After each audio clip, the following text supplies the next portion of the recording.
Hola, en el último Ginebit hicimos un repaso de en qué consistía la historia en la clínica ginecológica. Una vez que ya hemos realizado la historia y que conocemos los antecedentes de la paciente y el motivo de consulta, pasamos a la sala de exploración. Allí lo primero que haremos será hacer una visualización del aparato genital externo.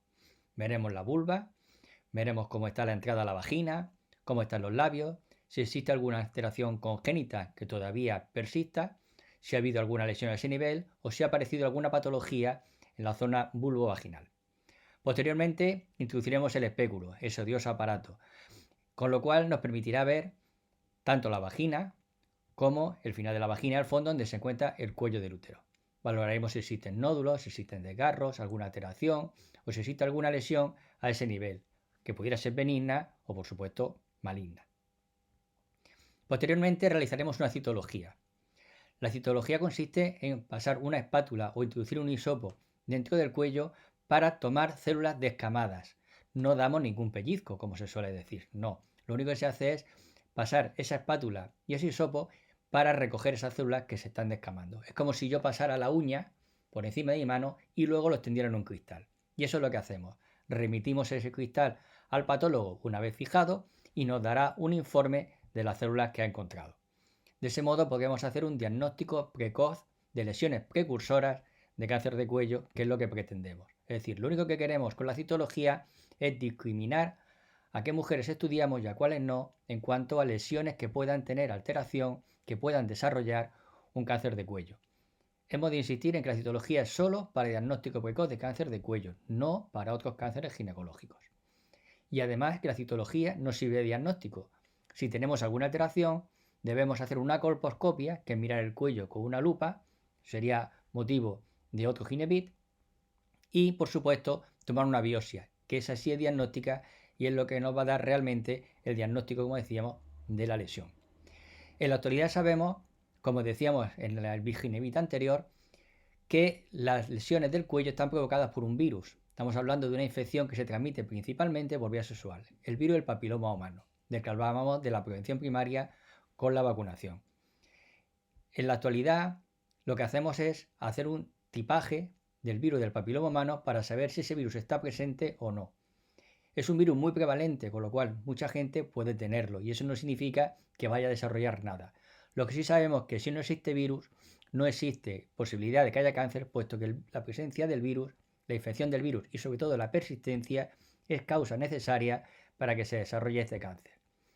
Esto significa que podemos hacerlo al revés y es lo que se va a plantear en los próximos años. En lugar de tomar citología a todas las mujeres, haremos tipaje del virus del papiloma humano y si el virus es positivo, insistiremos en el diagnóstico. He de insistir que tener el virus no significa que vaya a desarrollar cáncer. Y esto es muy importante tenerlo en cuenta. Sobre todo en mujeres jóvenes, menores de 30 a 35 años, puesto que la prevalencia del virus es muy elevada. Es decir, hay muchas mujeres que tienen el virus y que lo van a eliminar en el 90% de los casos gracias a su propia inmunidad. Insistiremos en este tema y redundaremos en él. Una vez que ya hemos realizado la citología o el tipaje en su caso, o ambas cosas si es necesario, pasaremos a hacer la exploración bimanual. Recibe el nombre de bimanual porque utilizamos las dos manos, una en vagina y otra en el abdomen, para poder delimitar tanto el útero como los ovarios o cualquier otra alteración que podamos apreciar en la pelvis. Veremos la movilidad, la consistencia y el tamaño y nos dará una idea muy importante de cuál es la situación clínica de la paciente. Dentro de la sistemática habitual de lo que es la revisión ginecológica periódica en salud, nunca debemos obviar la exploración mamaria. Lo que hacemos en primer lugar es situar a la paciente frente a nosotros, sentada, para valorar principalmente morfología y simetría mamaria.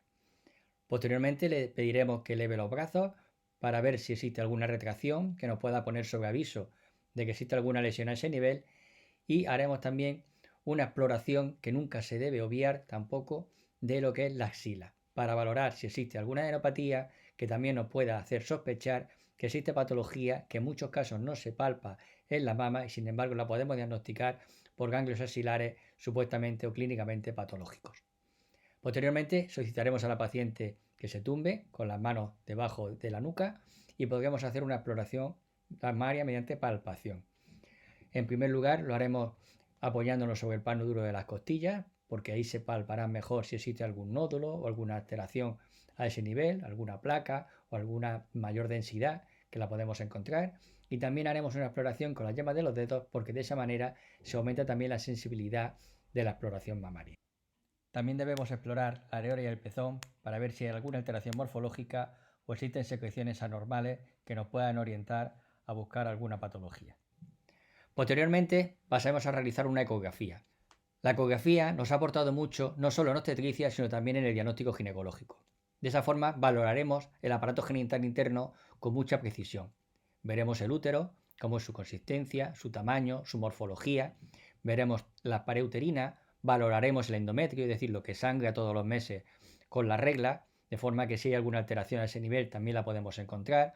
Y por supuesto haremos una visualización muy clara de lo que son los ovarios.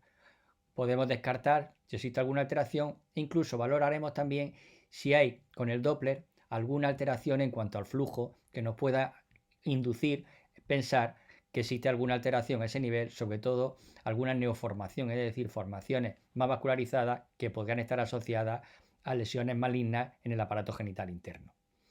Cuando valoramos el útero, evaluaremos si existe alguna nodulación, como por ejemplo el mioma, que es la tumoración benigna más frecuente de la pared uterina, o también valoraremos los ovarios por si existen quistes, que también son muy frecuentes y que en muchos casos ni siquiera requieren hacer un tratamiento específico.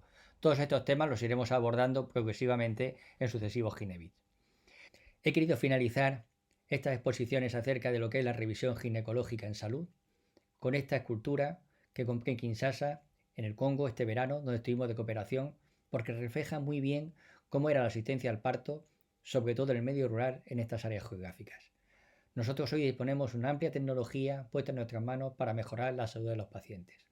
Disponemos hospitales, paritorios integrados en ellos, quirófanos, consultas especializadas, todo ello para poder ofrecer una mejor atención a la salud de nuestros pacientes y sobre todo en nuestro campo de la mujer.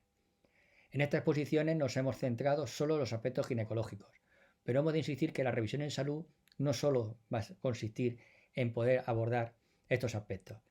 Debemos evaluar a la mujer de forma integral, de forma holística, para conocer cuál es su vida, cuáles son sus características, qué podemos mejorar y cómo podemos ofrecerle una mejor salud en los próximos años y, por supuesto, sobre todo y fundamental, una mejor calidad de vida. Y este debe ser nuestro objetivo fundamental en nuestra revisión ginecológica periódica en salud. Espero haber sido de utilidad. Seguiremos con próximos Ginebit y muchas gracias por vuestra atención.